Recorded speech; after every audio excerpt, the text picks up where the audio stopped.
Baik, Assalamualaikum warahmatullahi wabarakatuh. Kembali lagi bersama saya, Irwan Hidayat, di channel Rumah Institut. Alhamdulillah pada kesempatan kali ini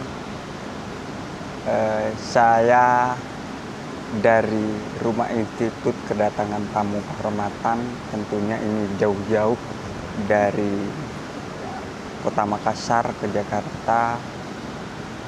Alhamdulillah bisa berpartisipasi untuk berbagi pengetahuan dan pengalaman perihal tentang akses pelayanan terhadap kekerasan seksual yang terjadi pada perempuan khususnya. Nah, jadi beliau adalah salah satu penggerak perempuan di Kota Makassar dan juga aktif di gerakannya dalam pendampingan psikologinya. Jadi beliaulah selalu menangani korban kekerasan yang terjadi pada korban itu. Beliaulah yang memberikan semacam kayak motivasi lah, istilahnya begitu ya Kak. Nah, sebelum kita masuk lebih jauh, jadi tak kenal maka tak sayang katanya. Ya, Assalamualaikum Kak. Waalaikumsalam. Waalaikumsalam. Gimana kabar Kak? Baik, alhamdulillah. Alhamdulillah sehat ya.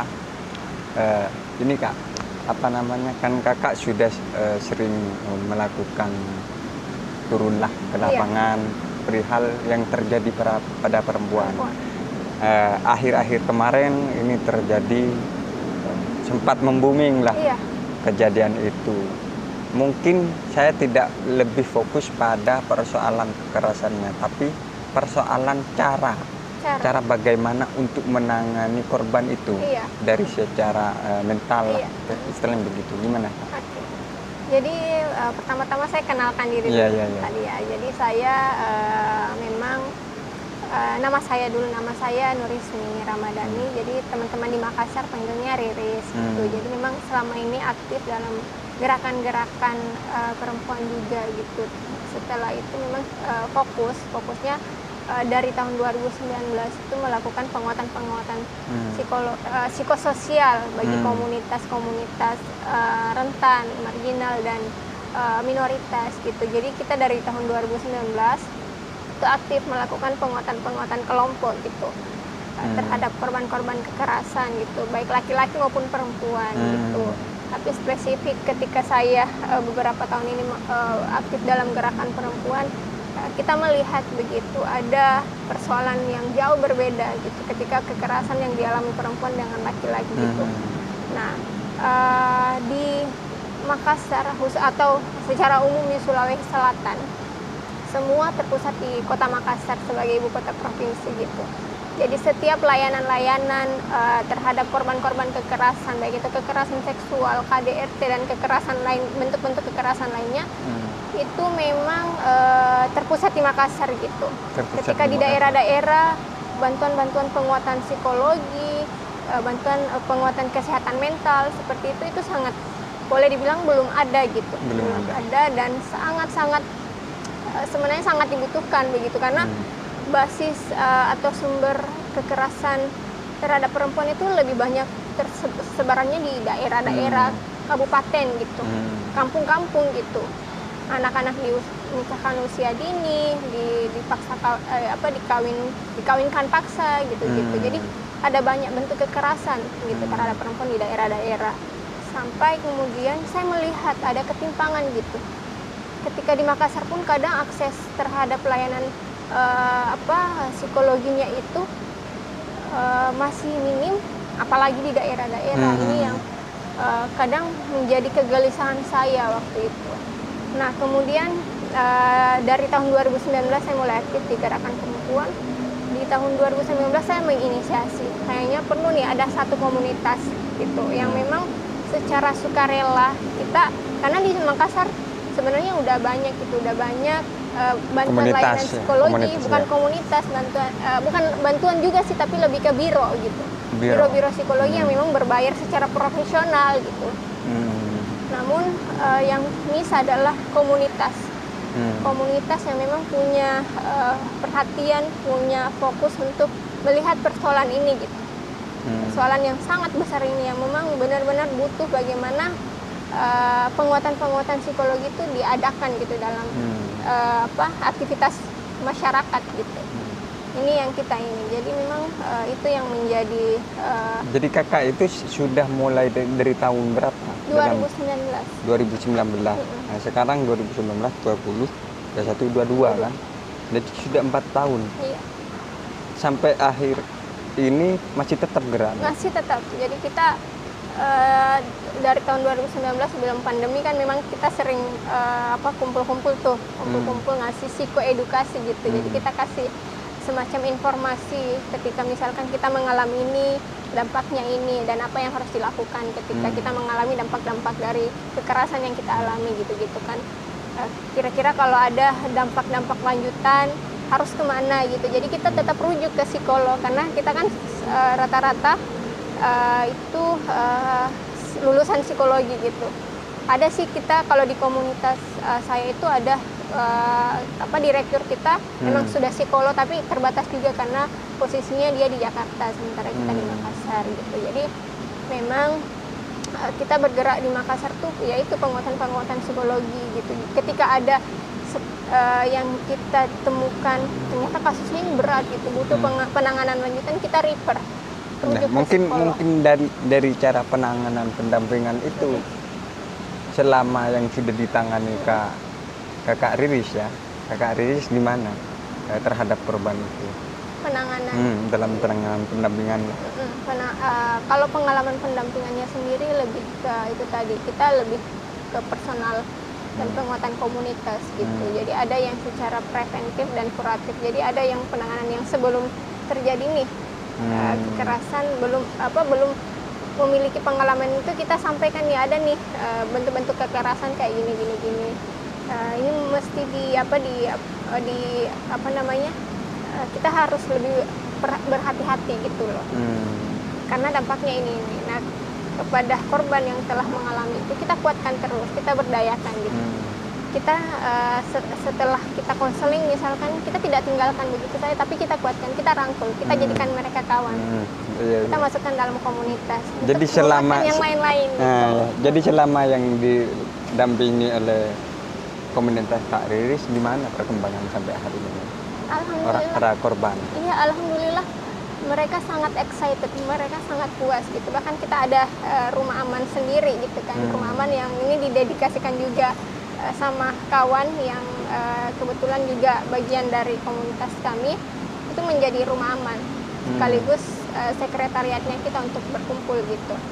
Jadi ada yang misalkan ingin sendiri kita tempatkan di rumah aman itu. Ada yang tidak mau ketemu siapa-siapa, kita ini sama-sama koskan di situ. Ada yang misalkan korban kekerasan dari orang tuanya, kita panggil ke situ, kita amankan ke situ. Nah, mungkin Kak Riris tadi sudah menyebutkan korban kekerasan yang terjadi kepada orang tua. Iya. Nah, sebelum Kak Riris menyebutkan itu, mungkin apa saja sih poin-poin yang terjadi kekerasan pada perempuan itu? Iya, jadi kalau salah satunya yang sudah ditangani oleh Kak Riris.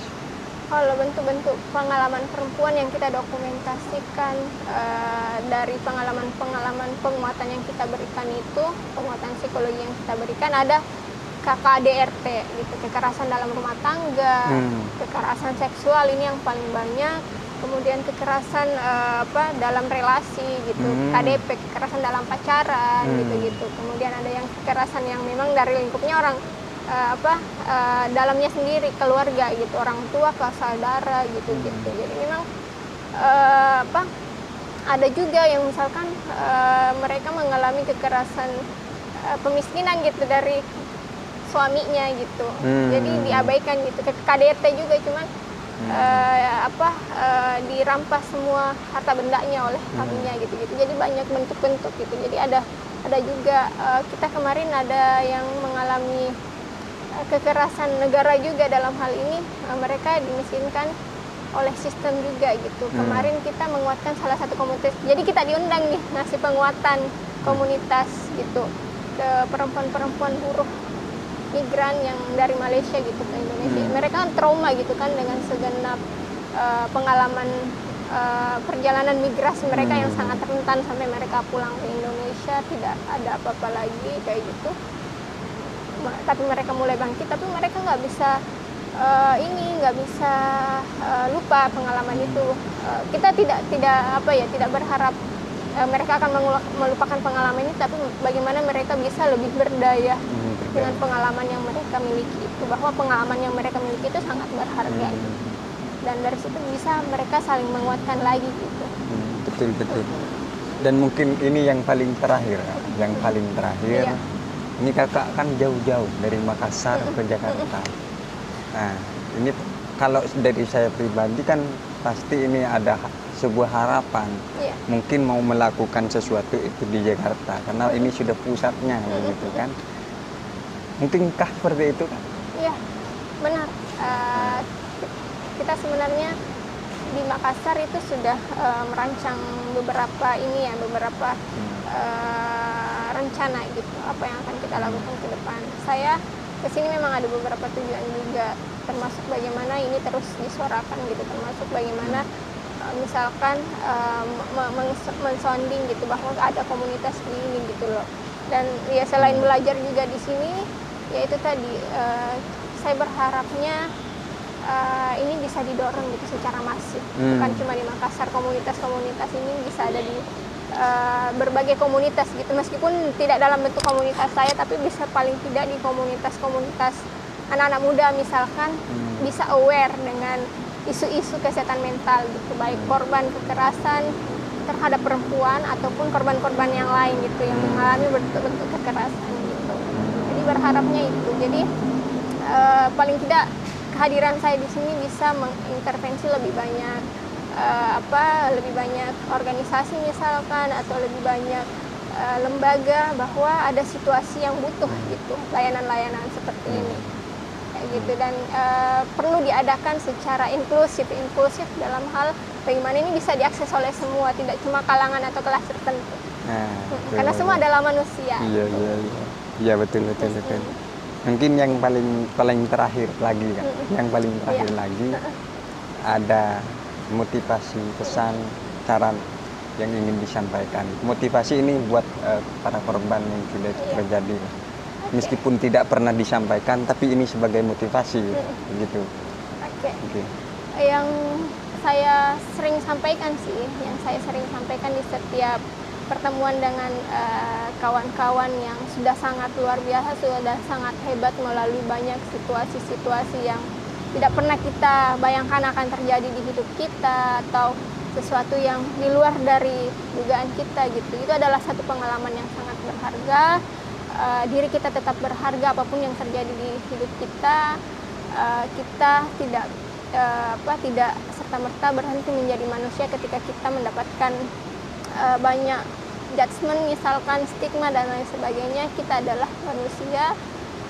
Jangan pernah menyerah, karena hidup ini akan terus berlanjut dengan berbagai dinamikanya. Jadi kita harus tetap benar-benar punya strategi bagaimana kita bertahan dan menaklukkan kehidupan bahkan diri kita sendiri.